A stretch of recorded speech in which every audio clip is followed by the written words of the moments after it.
Welcome everybody to another exciting video. Today I'm at the Pacific Electric Trail right here in Rialto. I've ridden this plenty of time before in the past. I actually got started riding here with my first bike that I got. It was local in my area. I wanted to try out the route. So I hopped on the bike and I just went all the way to the end just to see how far it would go. And today I'm gonna take you guys with me on this ride so you guys can experience it as well. If you guys ever want to ride this trail yourself, you'll see how it is. You won't notice too many cyclists on it because it's more of like a leisure type ride to where you got to cross the street, so you got to be careful there. All the way down, it goes through, I would say, 4 or 5 cities: Rialto, Fontana, Rancho Cucamonga, Upland, and then at the end at Montclair. So let's get with it. What looks like a simple bike trail today was once part of one of the largest electric railway systems in the world. Over 100 years ago, red cars ran right here, connecting inland towns to Los Angeles long before freeways existed. Today, we're riding that same historic route from Rialto to Claremont. Imagine standing here in 1915. Instead of bikes and joggers, you'd hear the hum of electric motors and steel wheels. This corridor was a lifeline.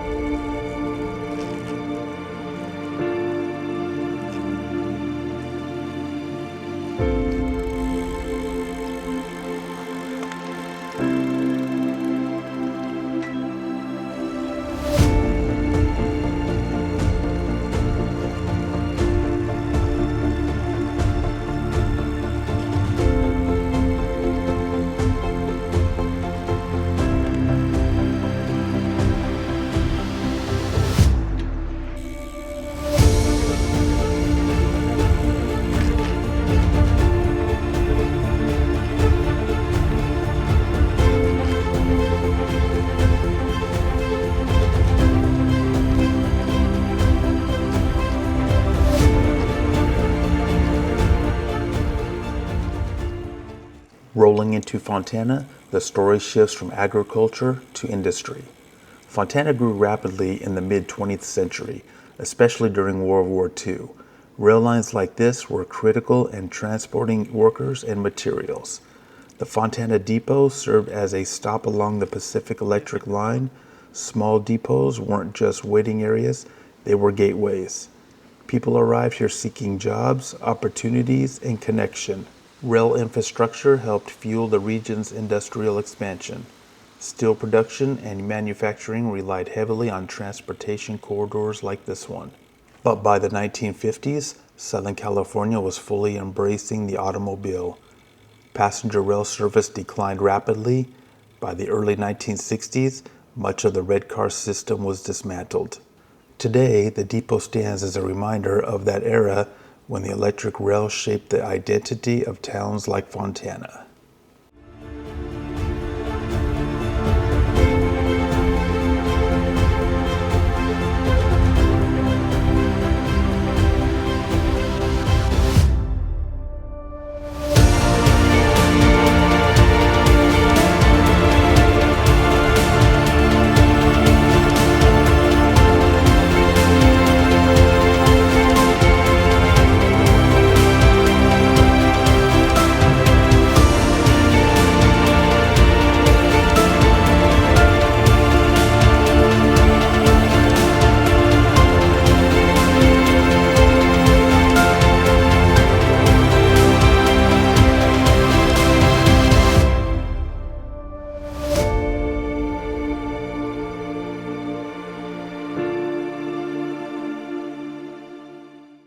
All right, we're getting ready to leave Fontana and head into Rancho Cucamonga.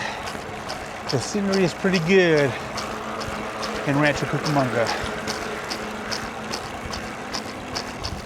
Like an exercise park. Not open yet.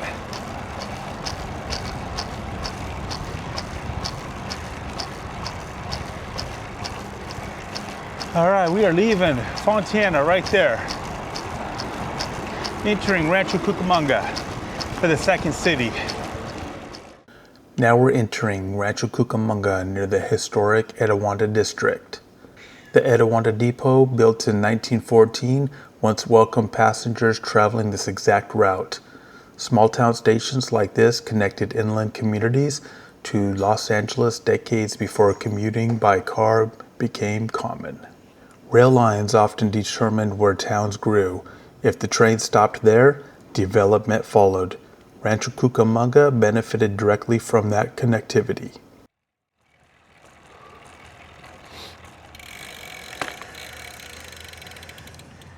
This one right here is the second of one of the landmarks.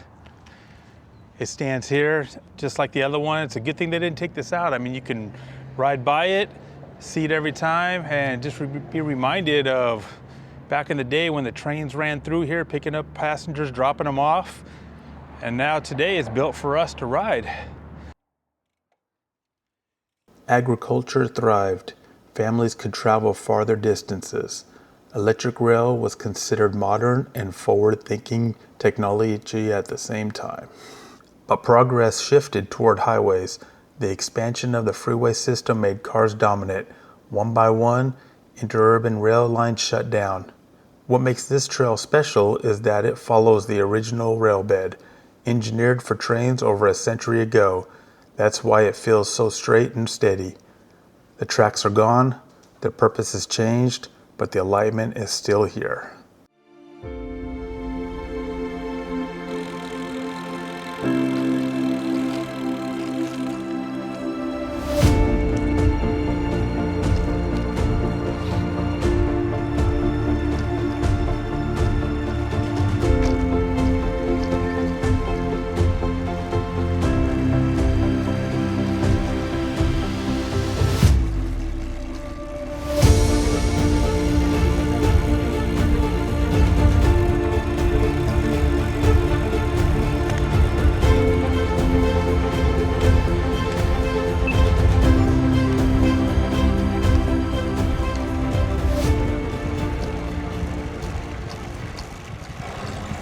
Right here, a little story. The person who's watching this is gonna know what I'm talking about.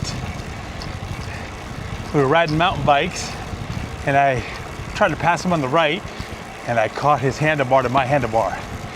And I went off into the dirt right here. I came back up and my tires slid and I went down and I busted my chin open.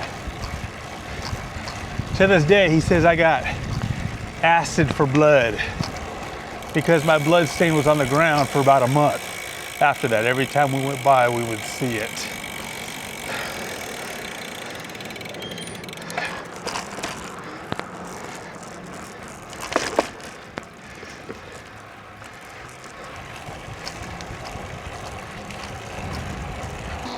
All right, we are at the halfway point. We've gone 11 miles now. Still got 11 more to go. We are in the city of Rancho Cucamonga still. We will shortly be approaching Upland, probably about maybe 5 more blocks.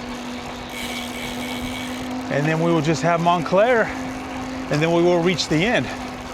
So let's just keep moving, keep turning those pedals.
As we move into upland, you start to see how agriculture and rail work together to shape the region.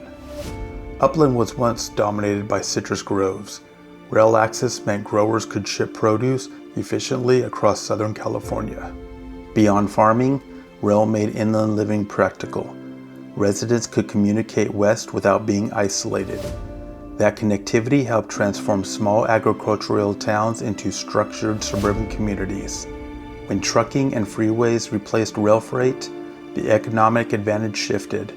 Passenger service declined, and eventually the trains stopped running here. But the communities they helped build continued growing. All right, we are now in Upland, California. We are 3 cities in out of the 4. One more city to go.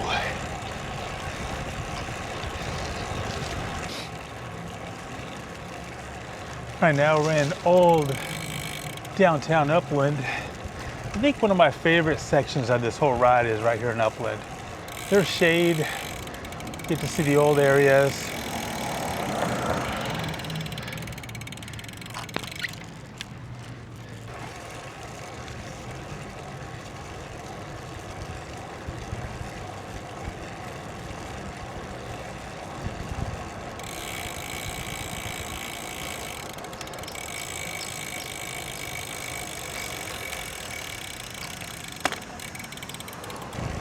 One thing about Upland, I think it's a little bit slower of a ride. There's more stops in between blocks. So we have gone 17 miles already. About 5 more to go, 4 or 5 more to go, and we will be there.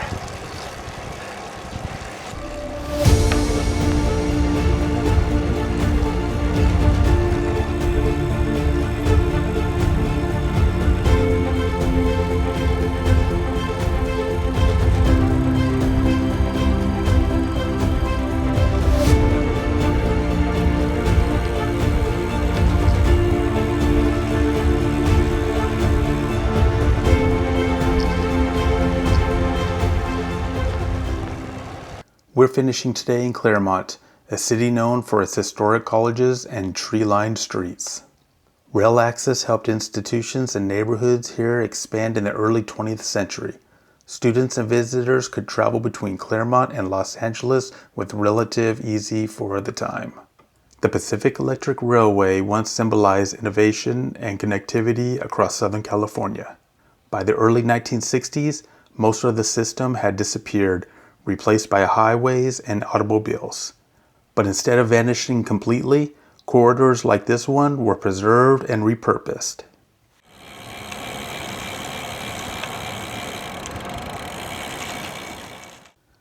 From Rialto to Claremont, this route carried more than passengers.